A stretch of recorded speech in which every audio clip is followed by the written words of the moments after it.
Hello, today is Thursday, January 5th, 2016, or 17, my bad. Another update. Of course, my last couple have been stupid, I think. I don't get very many views. I don't know what the heck's going on. Maybe I just am not a very good video maker. Anyways, as you can see, I finally got that SOB apart. My goodness gracious, that was a mother trucker to get apart. I had to, I suspended it from the end, or the cherry picker there, pulled the axles apart, got the ball joints taken out, and then I only had the axle with the pin inside of the frame here, and as you can see, I actually have it apart as well. The holder on the front of this, I've got a cat party going on here. I'm going to move to the table. Okay. The front holster on this, the holder, is what I heated up. That one is the one I heated up. As you can see, I only heated it and didn't heat that one, and drove on it with a piece of rod. And, well, first I started with a block because I didn't want to damage anything with pounding on it with a steel rod. So I first got it loose. I heated that up good, and then I let it cool down pretty well, so it wasn't cherry red anymore. And then I started pounding with the hammer and the block, and I actually got it wedged loose.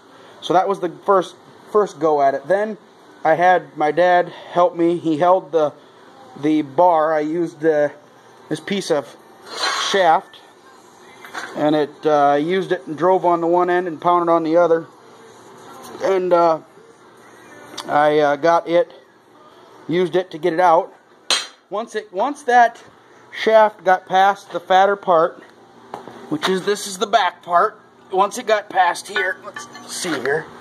Once I got past this part, once this slipped out of back here, it just dropped out. It just fell out and slipped and slid right out. So it must have been holding. I know for a fact it was holding in the front part of the front part here, in that front shoe, or that front yoke.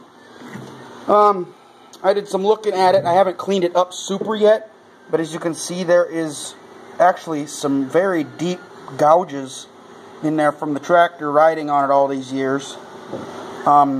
I don't know if there's anything I should get done with that or what. So I guess I'm going to have to just see what I'm going to talk to my uncle about it, see it's his tractor, see what goes on, and see what we want to do with it. But that's that bolts to the transmission case, right? Bolts to the two longer bolts right here, and it bolts the back of the block bolts to here, and then it bolts in there, and then the bolts go tight.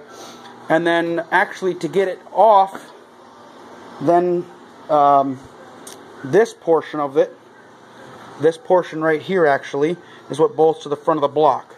So, and then the radiator sits, of course, on this.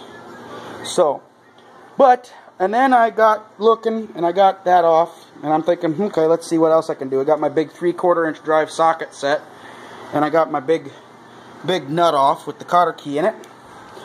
And I opened it up, and I'm going, ooh, that stinks. Well, first off, I couldn't get the shaft to drop out. I couldn't get it to drop out of there.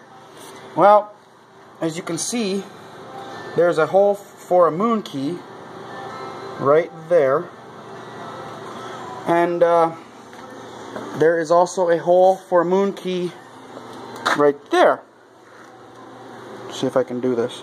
Right there. So, coming to that aspect, this is what I find inside the case, or when I pulled it open. This was torn off flush to the inside of that shaft. I'm surprised it was steering at all. Quit focusing on my flashlight. Stupid thing. I'm surprised it was steering at all. It shimmed, there we go. Chewed that clear off of this piece here. Just nipped it clean off. This was flush in the yoke up here, in the part here, and it was right here. I mean, it was just, I'm going, holy shiitake. It sheared it clean off. So that is why that part, that's why the steering, when you would turn it to where it would stop, it would all of a sudden give and start spinning past it. The shaft was off, which is obviously now why I was having issues. And now my phone is not going to want to focus. There we go. Okay, so, and then I got to looking in there and I'm going, oh great, that's going to be a smelly, grimy pile of poo-poo noo-noo. So I'm thinking this isn't going to be fun. I got to get this cleaned off, and then I got to put, I'm debating whether I should make an actual gasket for this. Take some gasket maker paper and make a gasket paper, make a paper gasket, or just get silicone gasket maker and silicone it shut. I have had better luck. I guess I've used both. My preference is to actually make it so it actually fits on there with actual gasket paper. I like that better, but I'm fussy, and so I have to see what I want to do with that. Whether I want to just go with it that way. That looked like a part. So, as it stands right now, that's kind of what we're looking at. I mean, look at this crap. I mean, this thing is just gobbed full of this god-awful, smelly crap.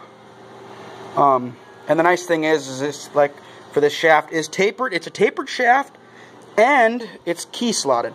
So there is no way in heck I can screw this up when it goes back on, depth-wise or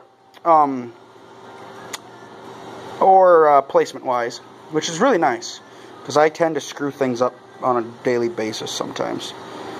I'm not the best apple at that one. But as you can see, that's what I got to clean up right now. I thought I'd make a quick video and show you what I did. Like I said, I got the axles out. The axles came out of there really easy. They slid out, did a little bit of wiggling, and they slid right out. They were greased up and taken care of, which was really helpful. So for those of you who are watching this who are farmers, grease things for God's sakes. I am so tired. I've worked on many pieces of equipment where people don't grease it, and it just, ugh, it's not any fun. It really does suck. And it helps save your wear and tear. So, for right now, there sits the motor. It's covered up. I got the pump put back on there last night. And yeah, that's what I'm going to do. Get it cleaned up, put it back together, and hopefully tomorrow I'll have video of it cleaned up, put it back together then.